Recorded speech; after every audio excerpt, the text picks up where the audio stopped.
I'm Ruby Hawsen, number 11 for the Proctor Rails and host of 3 from the Top of the Key. This week, I'm the one getting interviewed, so you can get to know me and the types of questions I'll be asking players and coaches this season. Let's get to it.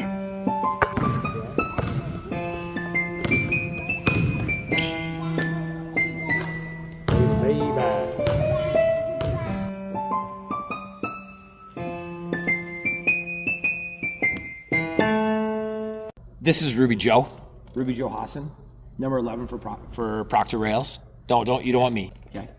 So, who are you? I'm Ruby. I play for Proctor. Ruby Hawsen. I play for Proctor, and then I play A for Starks. Gotcha. So you were just at the gym tonight shooting. What were you working on? So I had a workout before this, and we did our warm up, and then we did a bunch of dribbling and finishing, and then one-on-one and just lat play. And then at the end, I just stayed around and shot for a little bit. And so I did some spot shooting and then off the dribble, 3 stuff. So yeah. You do know it's 9 o'clock at night, right? This is an awful lot of work. Yeah. Is it? Because you look exhausted. Well, it's not too bad after you get used to it. Doing it every day, pretty much. So. Okay. Nice. All right. At what point did you decide that you were going to be in a gym at 9 o'clock at night shooting basketballs? At what point were you like, that sounds like a lot of fun? So I actually came from Grand Marais, and I thought I was good, wasn't. And I played for AAU team, Playmakers North for Wisconsin, and I thought I was good, and I played for a tournament there, and I was like, okay, got some work to do.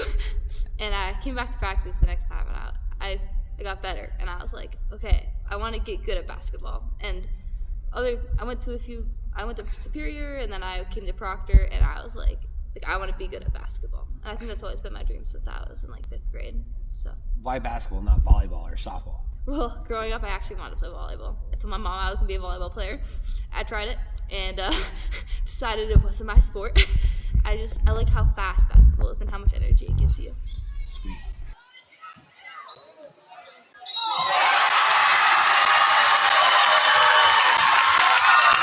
Was there a moment, whether it was before or this year, that you're like, oh, I'm good. I'm good at this. And you just said hey, you realized that Playmaker's oh man, there's a lot of work to do. But at what point did you have the other feeling of oh, this is fun? We played Marshall in the semifinals. We lost, but played really good. And I was I made some big shots at the end, and it was so fun to play. And the energy was so high, and the gym was loud. That was the moments I loved to play. And, it's just so much energy, just brings up the whole gym, and so I put the work in. Sweet. All right, so do you model yourself after somebody? Who's your hero? Who's somebody you're like, oh, that person?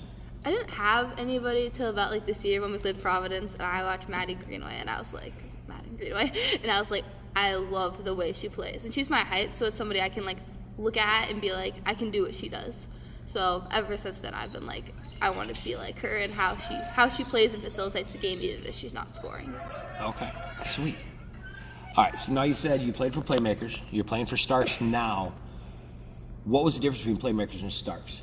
It was probably the workouts outside of it and the people I got really close to. Playmakers, it was we had AAU, and then I wouldn't see most of them until AAU again. And right now, my Starks team is very close. We all hang out with each other, text each other outside of this season. It's a really close group, and we do workouts outside of the season. So I'm seeing them at least once a week outside of the season, and then inside the season I'm seeing them 4 or 5 times a week. And very close with them, and 3 of the girls that I have on that team I go to school with here at Proctor, so we're a pretty close-knit group. So I think that was the difference, and the pace we play at is just so different. Okay. All right, so been to a few AAU weekends.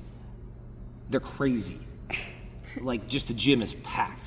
The people running around. You're playing 3, maybe 4 games in a weekend. How do you stay locked in, or how do you stay ready to go from one game to the next through the evening and not end up in the pool and then exhausted the next one? Yeah, I think coming into it, you have to be locked in and ready to do what you have to do. And I think coming in there is just eat good, sleep the night before. You really have to focus on that, drinking tons of water, and then coming into the AAU. And I'm not much of a music person, but when I get in there, it's like an hour before the game, I'm like hanging out with friends, still like goofy, a little chit chatty, and then like 20 minutes before the game, everybody kind of starts to get a little more tense, and it's like not like tense, it's just like I'm gonna like lock in more, and I think that's how our kind of group does it. And you get into stretching and everything, and it's like, all right, now it's time to play. And then getting out after the gym, after you have your 4 or 5 games, it's like, now it's time to hang out in the pool, like, still be kids again, I think is important. Like, we go do things outside of the gym, hang out in the pool, and then get to bed before 10 o'clock. So I can wake up the next morning, and then when I wake up the next morning, sometimes I like to go shoot in the gym just to get shots up before the tournament. And then I get to the gym, and it's just the same thing over and over again, so.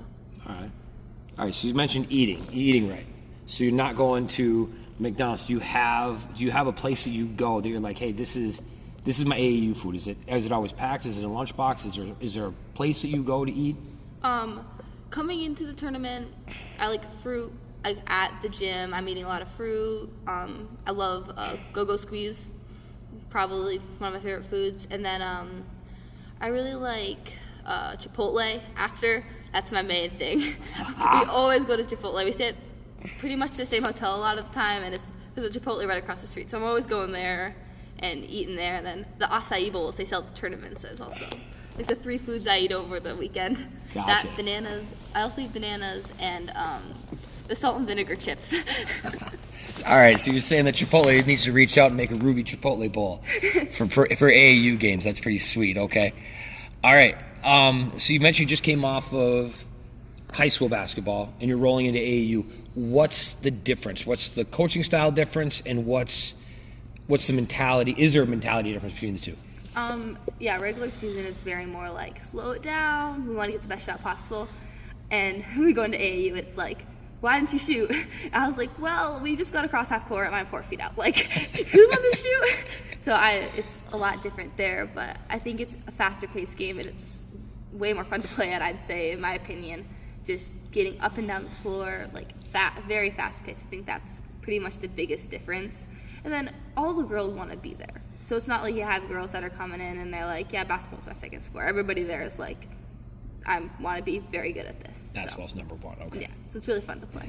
All right. So walk me through your highest high during your high school season, and then your lowest low during the high school season. So in the beginning of the year, I was like, this sucks. I do not know how to play in this. I was second guessing like everything I did. Like, am I supposed to shoot? Am I not supposed to shoot? So I was having a really rough time with that.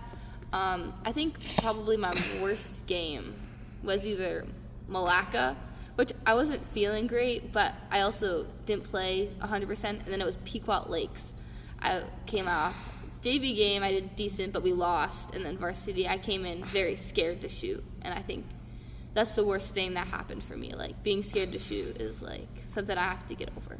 And then coming into the Marshall game, that was probably my highest point, and I just think it just rose to the occasion, and I played pretty good, and it was very fun to play with the crowd and opportunity I had to be there. Okay, so I know that your mother also coaches on the team. How does that affect your play? Is it a positive? I can't assume it's a negative, but are there things you struggle with, or is there a way that you guys work with and around each other through the day? Sometimes I definitely get annoyed with her and come on my practice, and I'm like, why did you do that?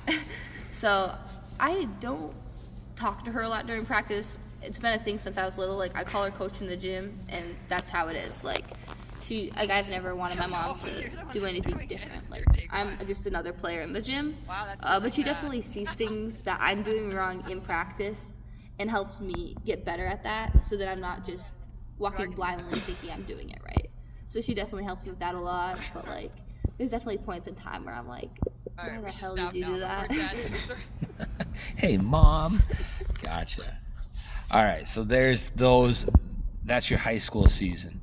Are you training with anyone else outside of your high school season during the season and through the Starks program? Yeah. So the guy who runs the Starks program, Deami Starks, I've been working with him for 2 years now. He's been the biggest influencer, probably the only reason that I'm at the level I'm at right now. I came in, I think it was one of my first or second practices, and he he looked at me, he came over, and he's like, Ruby, how many games have you played? And I was like, well, I played one season at Superior, and I had like 26 games.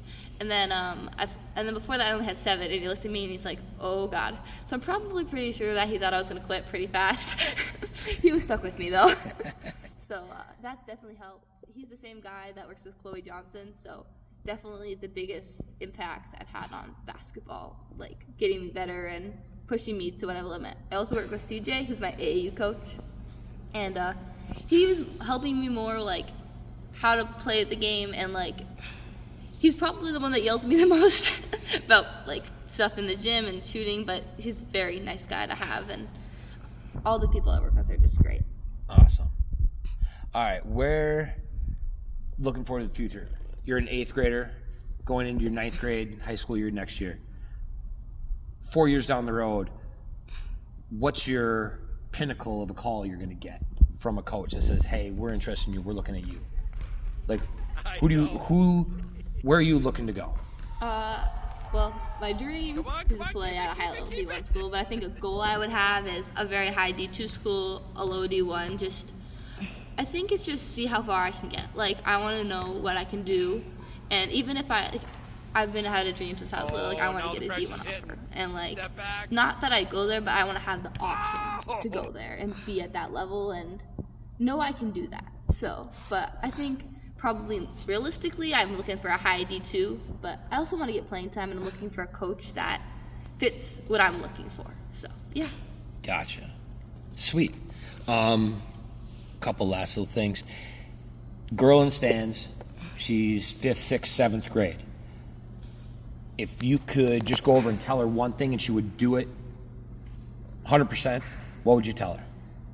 Do things, or learn how to do things before you're supposed to learn how to do things. Like, make the mistake before, when you get down the road, it's not like that mistake ruined my season. Like, learn that, like, expand where you're going. Like, I went down to Iowa for the first time, and I was like, oh God, we're not quite there yet. So, like, and then I went down a year later, and I was like, okay, I can fit into this environment. So I think it's just like, know how good you are, and if you're not as good as you want to be, get there. Like, know how big the world is compared to the small pond you're in. Okay, gotcha. That's some good advice. That's pretty sweet. All right, big AAU games coming up. I know they can't come see you at a high school game yet till next season, but if you could tell somebody to go watch an AAU game, what one should they come to, and where can they find it? We have Summer Jam. It's in June. It'll be in Minneapolis, a bunch of different locations. I play for Minnesota Starks, so you can look on the website when it comes out, and you can find the games we're at. We also play at AAU State Prelims and AAU State, which will be pretty good games to get to this season. So, yeah. Okay. All right, the lights get shut off in the gym, basketballs get all put away. What do you do on a rainy day? There's no gym space open, you can't get outside and dribble, you're trapped at home. What's your fun? What do you do?